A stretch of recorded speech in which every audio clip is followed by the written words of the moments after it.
Yanin po natin ang ika-6 na istasyon ng krus sa mga mag-asawa na hindi naging tapat sa kanilang sinumpaang dasal.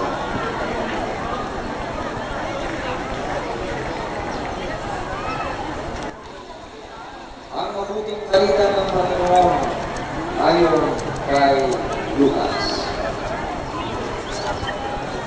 Ikatlong beses na sinabi ni Pilato sa mga punong pari, ang matatanda at ang bayan.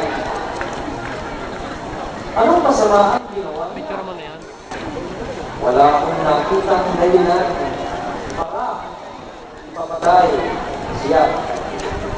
Kaya, ipahawag siya at ipakawalan. Dahil patuloy silang sumisigaw ng malakas at hinihinging iba siya sa krus at lalo pang lumakas ang kanilang sigawan. Kaya hindi na siya ni Pilato na gawin ang kanilang hinihingi.